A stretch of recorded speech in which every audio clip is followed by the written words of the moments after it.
ಕನ್ನಡ ನಾಡು, ಇದು ಕನ್ನಡಿಗರ ನಾಡಿಮಿಡಿತ. ಬಳ್ಳಾರಿ ಜಿಲ್ಲಾ ವಾಣಿಜ್ಯ ಮತ್ತು ಕೈಗಾರಿಕಾ ಸಂಸ್ಥೆ ಪ್ರೆಸ್ ಮೀಟ್ ಆಗಮಿಸಿರುವ ಎಲ್ಲರಿಗೂ ಸ್ವಾಗತ ಸುಸ್ವಾಗತ.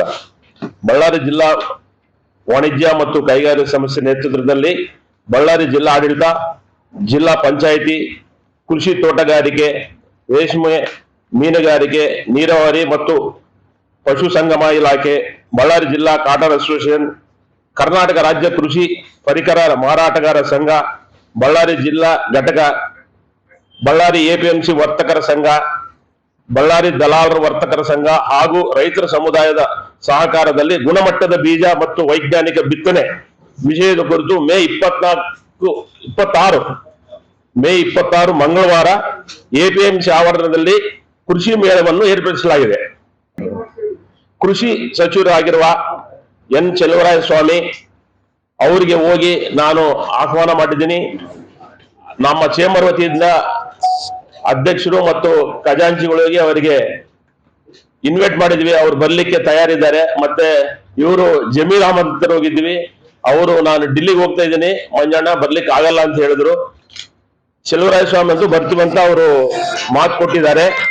ಅವರು ಮೇಳವನ್ನು ಉದ್ಘಾಟನೆ ಮಾಡಲಿದ್ದಾರೆ. ಯಾರು? ಚೆಲುವರಾಯ ಸ್ವಾಮಿ. ಜಿಲ್ಲಾ ಉಸ್ತುವಾರಿ ಸಚಿವರಾಗಿರುವ ಜಮೀರ್ ಅಹಮದ್ ಬರ್ಲಿಕ್ಕೆ ಸಾಧ್ಯವಿಲ್ಲ. ರಾಯಚೂರು ಕೃಷಿ ವಿಜ್ಞಾನಿಕ ವಿಶ್ವವಿದ್ಯಾಲಯದ ಕುಲಪತಿ ಆಗಿರುವ ಡಾಕ್ಟರ್ ಎಂ ಹನುಮಂತಪ್ಪ ಅವರು ಮುಖ್ಯ ಅತಿಥಿಗಳಾಗಿದ್ದಾರೆ. ಕೃಷಿ ವಿಜ್ಞಾನಿಗಳಿರುವ doctor A G Srinivas, doctor Ravishankar ji, doctor Palaiah ಮತ್ತು ಡಾಕ್ಟರ್ ಭೀಮಣ್ಣ ಅವರು ಸಂಪನ್ಮೂಲ ವ್ಯಕ್ತಿಗಳು ಪಾಲ್ಗೊಂಡು ಉಪನ್ಯಾಸ ನೀಡಲಿದ್ದಾರೆ. ಜಿಲ್ಲಾಧಿಕಾರಿಗಳು ಕೆ ನಾಗೇಂದ್ರ ಪ್ರಸಾದ್, ಜಿಲ್ಲಾ ಪಂಚಾಯತ್ ಮುಖ್ಯ ಕಾರ್ಯನಿರ್ವಾಹಕ ಅಧಿಕಾರಿ ಆಗಿರುವ ಮೊಹಮ್ಮದ್ ಹ್ಯಾರಿಸ್ ಸುಮೇರ್, ಜಿಲ್ಲಾ ಪೊಲೀಸ್ ವರಿಷ್ಠ ಅಧಿಕಾರಿಗಳಾದ ಡಾಕ್ಟರ್ ಸುಮಾನ್ ಡಿ ಪನ್ನೇಕರ್ ಹಾಗೂ ಜಿಲ್ಲಾ ತಾಲೂಕಾ ಮಟ್ಟದ ಅಧಿಕಾರಿಗಳು ರೈತ ಸಾಮೂಹಿಕ ಸಕ್ರಿಯವಾಗಿ ಪಾಲ್ಗೊಂಡು ತಾವೆಲ್ಲರೂ ನಮ್ಮ ಮಾಧ್ಯಮದವರು ನಮಗೆ 26ರಂದು ನೀವೆಲ್ಲ ಪಾಲ್ಗೊಂಡು ನಮ್ಮ ಕೃಷಿ ಮೇಳವನ್ನು ಯಶಸ್ವಿ ಮಾಡಿಕೊಡ್ಬೇಕಂತ ನಾನು ಅಧ್ಯಕ್ಷನಾಗಿ ನಿಮ್ಮನ್ನೆಲ್ಲ ಕೇಳ್ಕೊಂತಿದ್ದೀನಿ. ಎಲ್ಲರಿಗೆ ನಮಸ್ಕಾರ. ನಾವು ಈ ಮೇ 26ರಂದು ಮಂಗಳವಾರ ಬೆಳಿಗ್ಗೆ 9 ನಮ್ಮ ಎಪಿಎಂಸಿ ಆವರಣದಲ್ಲಿ ಒಂದು ಕೃಷಿ ಮೇಳ ಅಂದ್ರೆ ಏನು, ಗುಣಮಟ್ಟದ ಬೀಜ ಮತ್ತು ವೈಜ್ಞಾನಿಕ ಬಿತ್ತನೆ ಬಗ್ಗೆ ಅರಿವು ಮೂಡಿಸಲು ನಾವು ಒಂದು ಕಾರ್ಯಕ್ರಮ ಮಾಡ್ತಾ ಇದ್ದೀವಿ. ಇಂಥದೇ ಒಂದು ಕಾರ್ಯಕ್ರಮ ಲಾಸ್ಟ್ ಇಯರ್ನು ಮಾಡಿದ್ವಿ. ಅದು ಫಸ್ಟ್ ಟೈಮ್ ಮಾಡಿದ್ವಿ, ಸ್ವಲ್ಪ ಸಣ್ಣ ಮಟ್ಟದಲ್ಲಿ ಮಾಡಿದ್ವಿ. ಈ ಸಲ ಬಹಳ ಬೃಹತ್ ಮಟ್ಟದಲ್ಲಿ ಮಾಡ್ತಾ ಇದ್ದೀವಿ. ಅದ್ರ ವಿಷಯ ನಿಮ್ಮನ್ನು ಇವತ್ತು ಪ್ರೆಸ್ ಮೀಟ್ ಕರೆದಿದ್ವಿ. ಇದಕ್ಕೆ ನಿಮ್ಮ ಬೆಂಬಲ ನಮ್ಗೆ ಬಹಳಷ್ಟು ಸಹಕಾರ ನಮ್ಗೆ ಬೇಕಾಗಿದೆ. ಯಾಕಂದ್ರೆ ನಿಮ್ಮಿಂದ ನಮ್ಮ ಏನೇ ಇದ್ರು ನಮ್ಮ ಮಾಹಿತಿ ನಿಮ್ಮ ಮೂಲಕನೇ ರವಾನೆ ಆಗುವುದು. ನಿಮ್ಮ ಸಹಕಾರ ಬಹಳ ದೊಡ್ಡದಾಗಿರುತ್ತೆ. ಇದರಲ್ಲಿ ನಿಮ್ಮ ಸಪೋರ್ಟ್ ಇದ್ರೇನೆ ಇದು ಸಕ್ಸಸ್ ಆಗುತ್ತೆ. ದಯಮಾಡಿ ನೀವೆಲ್ಲರೂ ಸಪೋರ್ಟ್ ಮಾಡಬೇಕಾಗುತ್ತೆ. ಮತ್ತೆ ಈ ಕೃಷಿ ಮೇಳವನ್ನು ಏರ್ಪಡಿಸುವ ಮುಖ್ಯ ಉದ್ದೇಶ ರೈತರಿಗೆ ಅರಿವು ಮೂಡಿಸಬೇಕು ಅನ್ನೋದೊಂದು. ಯಾರು ನಮ್ಮ ಸಂಪನ್ಮೂಲ ವ್ಯಕ್ತಿಗಳನ್ನ ಕರೆಸಿ ಅವರಿಂದ ರೈತರಿಗೆ ಮಾಹಿತಿ ತಿಳಿಸ್ಬೇಕನ್ನೋ ಒಂದು ಕಾರ್ಯಕ್ರಮ ಇಟ್ಕೊಂಡಿದ್ವಿ. ಯಾಕಂದ್ರೆ ನಾವು ವ್ಯಾಪಾರೋದ್ಯಮ ಒಂದೇ ಅಲ್ಲ, ಈ ಅಗ್ರಿಕಲ್ಚರ್ ನಮ್ಮ ಈ ಕಡೆನೂ ನಾವು ಗಮನ ಇಡಬೇಕಂತೇಳಿ ರೈತರು ಇಲ್ಲದ್ರೆ ನಮ್ಮ ದೇಶ ಇಲ್ಲ. ಹಾಗಾಗಿ ಈ ತರ ಇದು 2ನೇ ಸಲ ಮಾಡ್ತಾ ಇದ್ವಿ. ನೆಕ್ಸ್ಟ್ ಇನ್ನು ಮುಂದಿನ ದಿನಗಳಲ್ಲಿ 3 ದಿವಸ ಕೃಷಿ ಮೇಳ ಬೃಹತ್ ಮಟ್ಟದಲ್ಲಿ ಮಾಡ್ಬೇಕಂತೇಳಿ ನಾವು ಅನ್ಕೊಂತಾ ಇದ್ದೀವಿ. ಇದ್ರ ಬಗ್ಗೆ ನಿಮ್ಗೆ ಸಂಪೂರ್ಣ ಮಾಹಿತಿಯನ್ನು ನಮ್ಮ ಮರ್ಚಡ್ ಮಲ್ಲಿಕಾರ್ಜುನ ಅವರು ಜಂಟಿ ಕಾರ್ಯದರ್ಶಿಗಳು ವಿವರಣೆ ನೀಡ್ತಾರೆ. ಲಾಸ್ಟ್ ಇಯರ್ ಕೃಷಿ ಮೇಳ ಮಾಡಿದಾಗ ಒಂದು 2,500-3,000 ಜನ ರೈತರು ಭಾಗವಹಿಸಿದ್ರು. ಇದರಲ್ಲಿ ಮೇಜರ್ ಆಗಿ ನಾವು ಕಾಟನ್ ಅಟ್ಯಾಚಿಂಗ್ ಬಗ್ಗೆ ಹೇಗೆ ಬೆಳೆಸಬೇಕು, ವೈಜ್ಞಾನಿಕವಾಗಿ ಹೇಗೆ ಬೆಳವಣಿಗೆ ಮಾಡಬೇಕು, ಇಳುವರಿನ ಹೇಗೆ ಹೆಚ್ಚಿಸಬೇಕು ಅನ್ನೋದು ಇಳುವರಿನ ಹೇಗೆ ಹೆಚ್ಚಿಸ್ಕೋಬೇಕು ಅಂತ ರೈತರಿಗೆ ಮಾಹಿತಿ ಕೊಡೋದಕ್ಕೆ ಲಾಸ್ಟ್ ಟೈಮ್ ಭೀಮಣ್ಣ ಅವರು ಮತ್ತೆ ಕುಲಕರ್ಣಿ ಸಾಹೇಬರು, ಬೇರೆ ಬೇರೆ ವಿಜ್ಞಾನಿಗಳು ನಮ್ಮ ಕೃಷಿ ಇಲಾಖೆಯಿಂದ ಕೂಡ ನಮ್ಮ ಎಡಿಗಳೆಲ್ಲ ಜಾಯಿನ್ ಆಗಿ ರೈತರಿಗೆ ಮಾಹಿತಿ ಕೊಟ್ಟಿದ್ರು. ಅವಾಗ ಒಂದು 2,500-3,000 ಜನ ಎಪಿಎಂಸಿ ನಮ್ಮ ಏನಿದೆ ನಮ್ಮ ಹಾಸ್ಪಿಟಲ್ ಮುಂದ್ಗಡೆ ಮಾಡಿದ್ವಿ.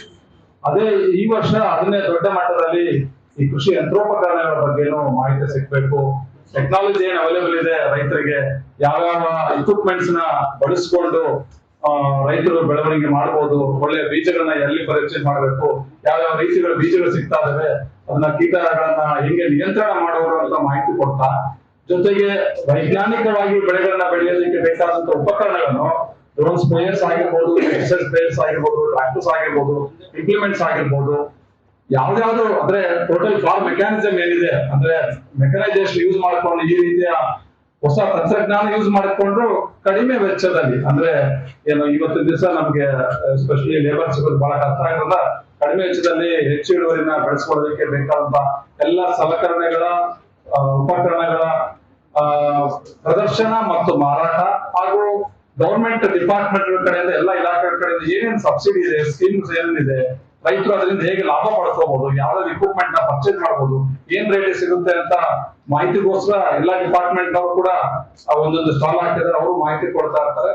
ಮತ್ತೆ ಎಲ್ಲ ಬೇರೆ ಬೇರೆ ಉಪಕರಣಗಳ ಮ್ಯಾನುಫ್ಯಾಕ್ಚರ್ಸ್ ಕಂಪನಿಗಳೆಲ್ಲ ಪ್ರದರ್ಶನಕ್ಕೂ ಇಟ್ಟಿದ್ದಾರೆ. ಅಲಾಂಗ್ ವಿತ್ ಏನು ಪೆಸ್ಟಿಸೈಡ್ಸ್, ಬೀಜಗಳು, ಸೀಡ್ಸ್ ಮತ್ತೆ ಫರ್ಟಿಲೈಸರ್ಸ್ ಇವರೆಲ್ಲ ಇದ್ದೇ ಇರ್ತಾರೆ. ಅವ್ರ ಜೊತೆಗೆ ಈ ಸರ್ ಅಡಿಷನಲ್ ಆಗಿರೋದು ಯಂತ್ರೋಪಕರಣಗಳ ಡಿಸ್ಪ್ಲೇ ಮತ್ತೆ ಅದನ್ನ ಮಾರಾಟ ಮಾಡ್ತಾ ಇದ್ದಾರೆ. ಸೊ ಅದಕ್ಕೋಸ್ಕರ ನೀವು ಅಲ್ಲಿ ಆಗ್ಲೇ ಪ್ಲಾನ್ ನೋಡಿದ್ರೆ ನಾವು ಮೇನ್ APMC ಮೇನ್ ಗೇಟ್ ಇಂದ ಏನ್ ಕಮಾನ್ ಇದೆ, ಕಬರ್ಸ್ಥಾನ ಎದುರುಗಡೆ ಕಮಾನ್ ಇದೆ, ಅಲ್ಲಿಂದಾನೇ ಮುಂದುಗಡೆ ಬರ್ತಕ್ಕಂಥ ಸರ್ಕಲ್ ವರೆಗೆ ಕಂಪ್ಲೀಟ್ ಒಂದು ಹಬ್ಬದ ವಾತಾವರಣ ಕ್ರಿಯೇಟ್ ಮಾಡಿರ್ತೀವಿ. ಅಲ್ಲಿಂದ ಅಲ್ಲಿ ಒಂದು 20-25 ಸ್ಟಾಲ್ ಹಾಕ್ತಾ ಇದ್ವಿ. ಮತ್ತೆ ಅದ್ರ ಪಕ್ಕದಲ್ಲಿ ಇರ್ತಕ್ಕಂಥ ಸ್ಟೇಜ್ ಅಲ್ಲಿ ಒಂದು 45 ಸ್ಟಾಲ್, ಮತ್ತೆ ಅಲ್ಲಿ ಒಂದು 2000 ಜನ ಕೂತ್ಕೊಳ್ಳೋದಕ್ಕೆ ವ್ಯವಸ್ಥೆ ಇದೆ. ಅಲ್ಲಿ ಒಂದು ದೊಡ್ಡ ಸ್ಟೇಜ್ ವೇದಿಕೆ ನಿರ್ಮಾಣ ಆಗ್ತಾ ಇದೆ. ಆ ವೇದಿಕೆಯಿಂದಾನೇ ಉದ್ಘಾಟನೆ ಮತ್ತೆ ಅವೆಲ್ಲ ಕಾರ್ಯಕ್ರಮ ನಡೆಸ್ಕೊಳ್ತಾರೆ. 1-2-3 ಸಾಂಸ್ಕೃತಿಕ ಕಾರ್ಯಕ್ರಮ ಇದಾವೆ. ಈ ಪ್ರೋಗ್ರಾಮು ಬೆಳಿಗ್ಗೆ 9 ಗಂಟೆಗೆ ನಗರೇಶ್ವರ ಸ್ವಾಮಿ ದೇವಸ್ಥಾನದಿಂದ ಮೆರವಣಿಗೆ ರೈತನಡಿಗೆ ಶುರುವಾಗುತ್ತೆ. ಆ ರೈತನಡಿಗೆಯಲ್ಲಿ 1000 ಜನ ರೈತರು ಭಾಗವಹಿಸ್ತಾರೆ.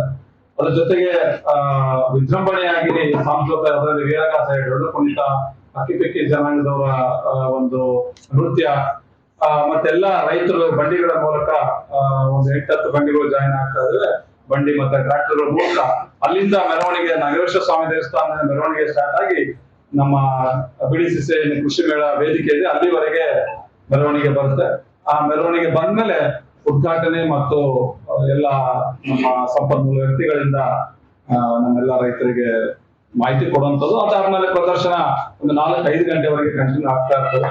ಮತ್ತೆ ಎಲ್ಲರಿಗೆ ಎಲ್ಲ ಬಂದಂತ ನೀರಿನ ವ್ಯವಸ್ಥೆ, ಮಜ್ಜಿಗೆ ಆಗ್ಲಿ, ಟೀ ಕಾಫಿ ಆಗ್ಲಿ, ಮತ್ತೆ ಊಟದ ವ್ಯವಸ್ಥೆ ಅಚ್ಚುಕಟ್ಟಾಗಿ ಈಗಾಗಲೇ ನಾವು ನಡೆಸ್ತಾ ಇದೀವಿ. ನಾವು 8 ಲಕ್ಷ ಜನರಿಗೆ ನಮ್ಮ ರೈತನ ಊಟ ಒಂದು ಇದರಲ್ಲಿ ನಾವು ನಡೆಸ್ತಾನೆ ಬಂದಿದ್ದೀವಿ ಸುಮಾರು 5-6 ವರ್ಷಗಳಿಂದ. ನಾಳೆ ಕೂಡ ಅಂದ್ರೆ ಈ ಕೃಷಿ ಮೇಳದಲ್ಲಿ ಕೂಡ ಒಂದು 4-5 ಸಾವಿರ ಜನರಿಗೆ ಉಚಿತವಾಗಿ ಊಟದ ವ್ಯವಸ್ಥೆ ಕೂಡ ಮಾಡಿದ್ವಿ. ಬಂದಂತ ಎಲ್ಲ ಫಾರ್ಮರ್ಸ್ಗೆ ಇದೆಲ್ಲ ಮಾಡ್ತಾ ಇದೀವಿ. ಅದರಲ್ಲಿ ಈಗ ನೆಕ್ಸ್ಟ್ ಇದ್ರಲ್ಲಿ ನೋಡಿದ್ರೆ ಒಂದು ಸ್ವಲ್ಪ ನೆಕ್ಸ್ಟ್ ಸ್ಕ್ರೀನ್ ಹಾಕಪ್ಪ, ಅದು ಪ್ಲಾನ್ ಗೊತ್ತಾಯ್ತಾ ನಿಮ್ಗೆ? ಅಲ್ಲೆಲ್ಲ ಇದೆಲ್ಲ ಸ್ಟೇಜ್ ಇರ್ತದೆ.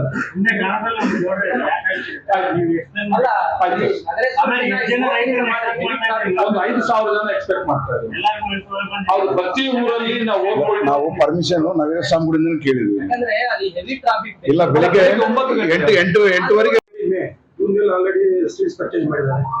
ಆಯಾ ನೆಟ್ ಸೀಡ್ಸ್ ನಲ್ಲಿ ಸೋಯಿಂಗ್ ಮಾಡ್ಕೊಂಡು ಸಸಿ ಬೆಳೆಸ್ಕೊಳ್ತಾರೆ. ಇಕ್ವಿಪ್ಮೆಂಟ್ಸ್ ಅಂತೂ ಬಿಗ್ಗೆಸ್ಟ್ ರೈತ ಒಟ್ಟು ಬೆಳೆಸಿ ಸಣ್ಣ ರೈತರಿಗಂತೂ ಸರ್ಕಾರ ನೀರು ಸಿಗುವುದಿಲ್ಲ.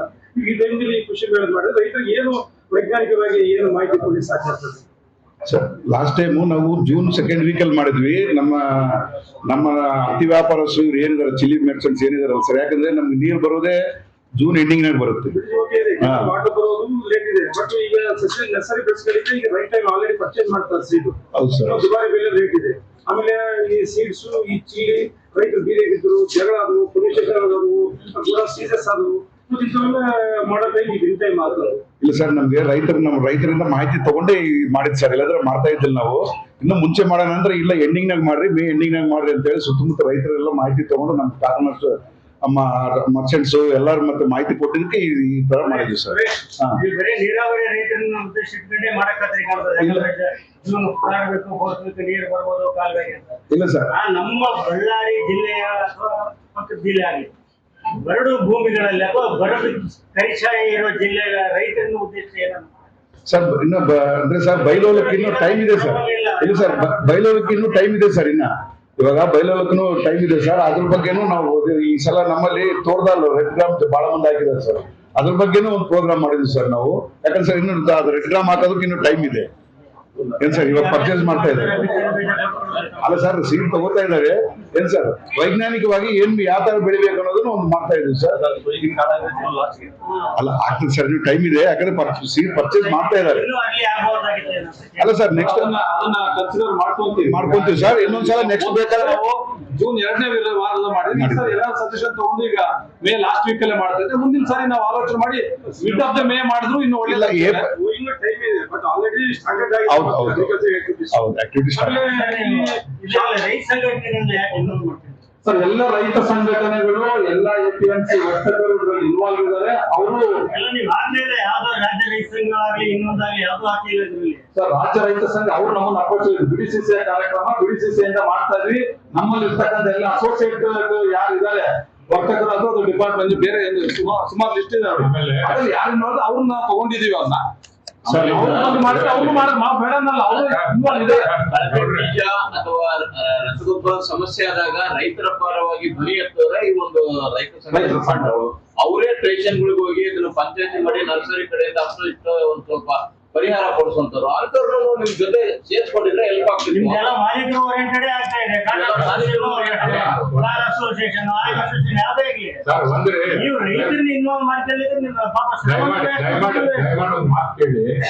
ಇದು purely Ballari district chamber of commerce ಇಂದ ಮಾಡ್ತಾ ಇರೋದು ಒಂದೇನು.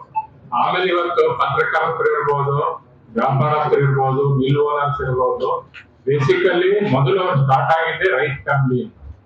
ನಾವು ಕೂಡ ಈಗ ಈ Ballari district chamber of commerce ಇಂದ ಈ ಕಾರ್ಯಕ್ರಮ ಯಾಕೆ ಮಾಡ್ತಿದ್ವಿ, ಹಲವಾರು ಕಾರ್ಯಕ್ರಮಗಳನ್ನು ಮಾಡ್ತಾ ಇದ್ವಿ ನಾವು, ಒಂದೇ ಅಲ್ಲ. ಇದರಲ್ಲಿ ಏನಾಗುತ್ತೆ, ಈಗ ನಾವು ರೈತರನ್ನ ಈಗ APMC ಅವರು ಈಗ ಇದರಲ್ಲಿ ಏನಾಗುತ್ತೆ ಎಲ್ಲರನ್ನ ಇನ್ವಾಲ್ವ್ ಮಾಡಿದ್ರೆ ಅವರು ಹಿಂಗೆ ಮಾಡ್ಬೇಕು ಹಂಗೆ ಮಾಡ್ಬೇಕು ಔಟ್ ಮಾಡ್ಬೇಕಂತ ಬಹಳ ಸಲಹೆಗಳು ಬರ್ತಾರೆ. ಅವ್ರು ಯಾರಾದ್ರೂ ಮಾಡಿದ್ರೆ ನಾವು ಸಪೋರ್ಟ್ ಕೊಡ್ತೀವಿ. ಇಲ್ಲಿ ಏನಂದ್ರೆ ನಮಗೀಗ ಮೇನ್ ಪ್ರತಿಯೊಂದು ಕಾರ್ಯಕ್ರಮ, ಒಂದು ವ್ಯಾಪಾರಿ ಇರ್ಬೋದು, ಒಂದು ಏನಾದ್ರೂ ಒಂದು ಕಾರ್ಖಾನೆ 80% of the our chamber members are depending on the agriculture. ಒಂದು ಕಾಟನ್ ಮಿಲ್ ಇರ್ಬೋದು, ಒಂದು ರೈಸ್ ಮಿಲ್ ಇರ್ಬೋದು, ಕೋಲ್ಡ್ ಸ್ಟೋರೇಜ್ ಇರ್ಬೋದು, ಇಲ್ಲಿ ಬಳ್ಳಾರಿಯಲ್ಲಿರೋ ವ್ಯಾಪಾರಗಳಿರ್ಬೋದು. ಆಮೇಲೆ ನಮ್ಮ ಚೇಂಬರ್ ಅಲ್ಲಿ ಕೂಡ ಎಲ್ಲರೂ ಅಗ್ರಿಕಲ್ಚರ್ ಫ್ಯಾಮಿಲಿ ಕಡೆಯಿಂದ ಬಂದಿದ್ದರಿಂದ ನಾವು ಅದ್ಭುತವಾದ ಕಾರ್ಯಕ್ರಮಗಳು ಮಾಡ್ತಾ ಇದ್ವಿ. ಯಾರು ಸಪೋರ್ಟ್ ಇಲ್ಲ. ಇವತ್ತು ರೈತನ ಊಟ ಸಮಗ್ರ ಸುದ್ದಿಗಳಿಗಾಗಿ ತಪ್ಪದೆ ನೋಡಿ ಕನ್ನಡ ನಾಡು ವಾಹಿನಿ. ಸಬ್ಸ್ಕ್ರೈಬ್ ಮಾಡಿಕೊಳ್ಳಲು ಕೂಡಲೇ ಪಕ್ಕದಲ್ಲಿ ಕಾಣುವ ಬೆಲ್ ಐಕಾನ್ ಕ್ಲಿಕ್ ಮಾಡಿ ನೋಟಿಫಿಕೇಶನ್ ಪಡೆಯಿರಿ.